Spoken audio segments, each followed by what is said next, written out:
ओम नमो भगवते वासुदेवाय नमो। जय श्रीकृष्ण, राधे राधे। तो भक्तबिंदगण आजकेर भिडियोटी रयेछे आज 26 मार्च 2025 बुधवार पालित हয়েছে पापमोचनी एकादशी। जे सकल कृष्ण भक्तरा এই एकादशी ব্রতটি आज पालन करेছেন তারা অবশ্যই ভক্তি ভালোবাসা শ্রদ্ধা দিয়ে এবং একনিষ্ঠা ভগবান শ্রীকৃষ্ণকে স্মরণ করে এই একাদশী ব্রতটি পালন করুন। এই একাদশী ব্রত পালন করলে আপনার সকল ধরনের পাপ অর্থাৎ অতীতের যে সমস্ত পাপ রয়েছে সবগুলো দূরীভূত হবে শ্রীকৃষ্ণের কৃপায়। তাই অবশ্যই আজ 26 মার্চ বুধবার পালিত হয়েছে পাপমোচনী একাদশী, যেটি চৈত্র মাসের কৃষ্ণপক্ষের গুরুত্বপূর্ণ একটি একাদশী রয়েছে এবং বছরের শেষ একাদশী পালিত হতে চলেছে আজ। তাই অবশ্যই যে সকল কৃষ্ণ ভক্তরা আজ এই একাদশী ব্রতটি পালন করে রয়েছেন তারা অবশ্যই একনিষ্ঠা মনে ভক্তি ভালোবাসা শ্রদ্ধা দিয়ে শ্রবণ করবেন পাপমোচনী একাদশী ব্রত কথাটি। শ্রবণের ফলে আপনার পরিবারের শত শত পাপ নিমিষেই দূরীভূত হবে শ্রীকৃষ্ণের কৃপায়। তো অবশ্যই ভিডিওটি আপনারা শুরু থেকে শেষ পর্যন্ত ভক্তি সহকারে শ্রবণ করবেন। আর চ্যানেলে নতুন হয়ে থাকলে দয়া করে চ্যানেলটিকে সাবস্ক্রাইব করবেন, লাইক করবেন, কমেন্টে ভক্তি ভালোবাসা শ্রদ্ধা দিয়ে জয় শ্রীকৃষ্ণের জয় লিখে দিতে অবশ্যই ভুলবেন না। তো অবশ্যই ভিডিওটি আপনারা শুরু থেকে শেষ পর্যন্ত ভক্তি সহকারে শ্রবণ করুন। যে সকল কৃষ্ণ ভক্তরা এই ব্রতটি 26 মার্চ 2025 বুধবার এই পাপমোচনী একাদশী ব্রত পালন করেছেন তারা অবশ্যই একনিষ্ঠা মনে আজকের দিনে অবশ্যই ব্রত কথাটি শ্রবণ করুন। তো শুরু করা যাক পাপমোচনী একাদশীর ব্রত কথাটি। ভগবান শ্রীকৃষ্ণকে সম্বোধন করে যুধিষ্ঠির মহারাজ বললেন, হে পরমেশ্বর, আমি চৈত্র মাসের কৃষ্ণপক্ষের যে একাদশী হয় তার কথা শুনতে চাই। এর নাম কি, এটি পালন করে কি কি ফল পাওয়া যায়? ভগবান শ্রীকৃষ্ণ উত্তর দিলেন, হে রাজাদের শ্রেষ্ঠ, সকলের মঙ্গলের জন্য আমি তোমাদের কাছে এই একাদশী মহিমা বর্ণনা করব, যা পাপমোচনী নামে পরিচিত।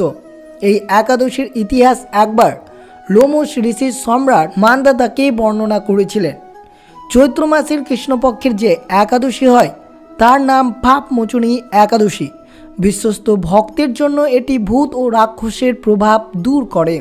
এই একাদশী জীবনের 8টি সিদ্ধি প্রদান করে, সকল ধরনের বাসনা পূরণ করে এবং সকলের পাপ পুণ্য প্রতিক্রিয়া থেকে জীবনকে পবিত্র করে। এবার দয়া করে এই একাদশী এবং গর্ধম্বের চিত্ররথ সম্পর্কে একটি ঐতিহাসিক বিবরণ শুনুন। বসন্ত ঋতুতে স্বর্গীয় নৃত্যশিল্পীদের সাথে চিত্ররথ একবার বিভিন্ন ধরনের ফুল সহ একটি সুন্দর বনে এসেছিলেন। সেখানে তিনি এবং মেয়েরা গর্ধম্ব এবং অনেক কিন্নরের সাথে যোগ দিয়েছিলেন। স্বর্গরাজ ভগবান ইন্দ্রের সাথে যিনি সেখানে দর্শন উপভোগ করছিলেন। অনেক ঋষিরাও উপস্থিত ছিলেন, তাদের তপস্যা করছিলেন। তেমনি চৈত্র এবং বৈশাখ মাসের যে মধ্যবর্তী একাদশী রয়েছে অর্থাৎ পাপমোচনী একাদশী, এই স্বর্গীয় উদ্যান পরিদর্শন করতে বিশেষভাবে উপভোগ করতেন। মেধাবী নামে এক মহান ঋষি সেই বনে বাস করতেন এবং অত্যন্ত আকর্ষণীয় নৃত্যশিল্পীরা সর্বদা তাকে প্রলুব্ধ করার চেষ্টা করত। বিশেষত করে একজন বিখ্যাত মেয়ে, বিশেষ করে মঞ্জু ঘোষ উচ্চ পদস্থ মুনিকে প্রলুব্ধ করার জন্য অনেক উপায় বের করেছিলেন। কিন্তু ঋষির প্রতি অত্যন্ত শ্রদ্ধা এবং তার শক্তির ভয়ে যা তিনি বছরের পর বছর তপস্যার পর অর্জন করেছিলেন, তিনি তার খুব কাছে যেতেন না। ঋষির কাছ থেকে 2 মাইল দূরে তিনি একটি তাঁবু স্থাপন করেন এবং খুব মিষ্টি সুরে তম্বুরা বাজিয়ে গান গাইতে শুরু করেন। কিউপিড নিজে উত্তেজিত হয়ে পড়েন যখন তিনি মেধাবীকে এত সুন্দর পরিবেশন করতে দেখেন এবং তার চন্দনের সুগন্ধির গন্ধ পান। তিনি ভগবান শিবের সাথে তার নিজের দুর্ভাগ্যজনক অভিজ্ঞতার কথা মনে করেন এবং মেধাবীকে প্রলুব্ধ করে প্রতিশোধ নেওয়ার সিদ্ধান্ত নেন। মঞ্জু ঘোষকে তার সহকারী হিসেবে নিযুক্ত করেন এবং যখন তিনি সেই শক্তিশালী এবং আকর্ষণীয় তরুণ ঋষির দিকে তাকান তখন তিনি কামে উত্তেজিত হয়ে ওঠেন। তিনি অত্যন্ত বুদ্ধিমান এবং বিদ্বান। তার কাঁধে একটি পরিষ্কার সাদা ব্রাহ্মণের জুতো জড়িয়ে একজন সন্ন্যাসীর লাঠি ধরে এবং চবন্ন ঋষির আশ্রমে সুন্দরভাবে বসে আসেন দেখে মঞ্জু ঘোষ তার সামনে এসে উপস্থিত হন। সে মনোমুগ্ধকরভাবে গান গাইতে শুরু করলো এবং তার গোড়ালির চারপাশে ছোট ছোট ঘণ্টা তার কবজির চুড়িগুলোর সাথে এক মনোরম সঙ্গীতের স্ফটন তৈরি করলো। মেধাবী মুগ্ধ হয়ে গেল। সে বুঝতে পারল যে এই সুন্দরী যুবতী তার সাথে মিলন কামনা করছে এবং সেই মুহূর্তে কিউপিড তার স্বাদ, স্পর্শ, দৃষ্টি, গন্ধ এবং শব্দের শক্তিশালী অস্ত্রগুলো ছেড়ে দিয়ে মঞ্জু ঘোষের প্রতি তার আকর্ষণ বাড়িয়ে দিল। মঞ্জু ঘোষ ধীরে ধীরে মেধাবীর কাছে এসে ঋষিকে তার বাহুতে জড়িয়ে ধরল। মোহিত হয়ে মেধাবী তার ধ্যান ত্যাগ করে তার সাথে খেলাধুলা করার সিদ্ধান্ত নিল এবং সাথে সাথে তার হৃদয় ও মনের পবিত্রতা তাকে ছেড়ে চলে গেল। রাত ও দিনের পার্থক্য ভুলে গিয়ে সে তার সাথে দীর্ঘ সময় ধরে খেলাধুলা করতে চলে গেল। তরুণ যোগীর পবিত্রতা মারাত্মকভাবে ক্ষুণ্ণ হয়ে দেখে মঞ্জু ঘোষ তাকে ত্যাগ করে বাড়িতে ফিরে যাওয়ার সিদ্ধান্ত নেন। তিনি বলেন, হে মহাপুরুষ, দয়া করে আমাকে বাড়িতে ফিরে যাওয়ার অনুমতি দেন। মেধাবী উত্তর দিলেন, কিন্তু তুমি তো সবেমাত্র এসেছো। হে সুন্দরী, অত্যন্ত আগামীকাল পর্যন্ত আমার সাথে থাকো। ঋষির যোগ শক্তিতে ভীত হয়ে মঞ্জু ঘোষ মেধাবীর সাথে ঠিক 57 বছর 9 মাস এবং 3 দিন ছিলেন। কিন্তু মেধাবীর কাছে এই সমস্ত সময় এক মুহূর্ত বলে মনে হচ্ছিল।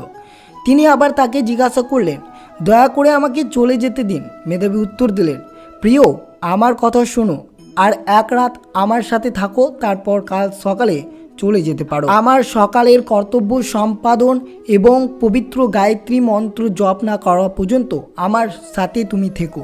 অনুগ্রহ করে ততক্ষণ পর্যন্ত অপেক্ষা করো। মঞ্জু ঘোষ তখন ঋষির মহান যোগ শক্তি দেখে ভীত ছিলেন, কিন্তু তিনি জোর করে হেসে বললেন, তোমার সকালের স্ত্রোত এবং আচার অনুষ্ঠান শেষ করতে কতক্ষণ লাগবে? দয়া করে করুণা করুন এবং আমার সাথে সেই সময় কাটিয়েছে তার কথা ভাবুন। ঋষি মঞ্জু ঘোষের সাথে তার কাটানোর বছরের কথা মনে করে অত্যন্ত বিস্ময়ের সাথে বললেন, কেন আমি তোমার সাথে 57 বছরের বেশি সময় কাটিয়েছি। তার চোখ লাল হয়ে গেল এবং স্ফুলিঙ্গ বের হতে লাগলো। তিনি এখন মঞ্জু ঘোষকে মৃত্যুরূপে এবং তার আধ্যাত্মিক জীবনের ধ্বংসকারী হিসেবে বিবেচনা করলেন। তুমি আমার তপস্যার সমস্ত কষ্ট অর্জিত ফলকে ছাই করে দিয়েছ।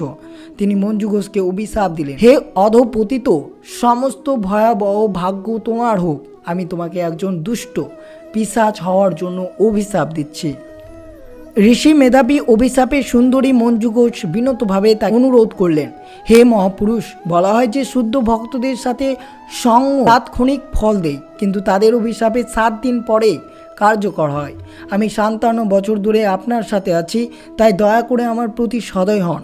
মেধাবী মুনি উত্তর দিলেন, তুমি আমার সমস্ত তপস্যা ভঙ্গ করেছ, কিন্তু যদি তুমি এই পাপ কর্ম করেছো, তবুও আমি তোমাকে আমার ক্রোধ থেকে মুক্ত পাওয়ার একটি উপায় বলবো।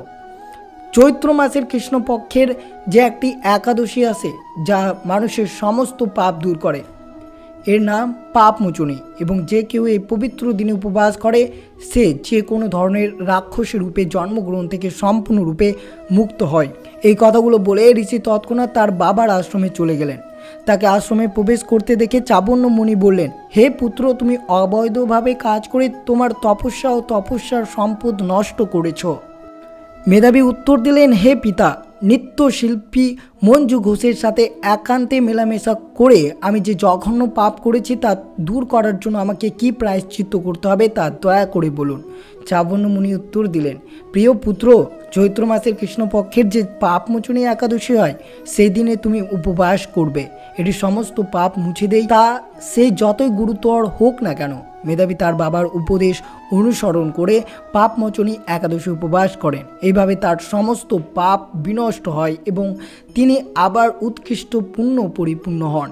একইভাবে মঞ্জু ঘোষও একই উপবাস পালন করেন, পিশাচ অভিশাপ থেকে মুক্ত হন, আবার স্বর্গলোক আহরণ করেন। তিনি তার পূর্বের অবস্থানে ফিরে আসেন।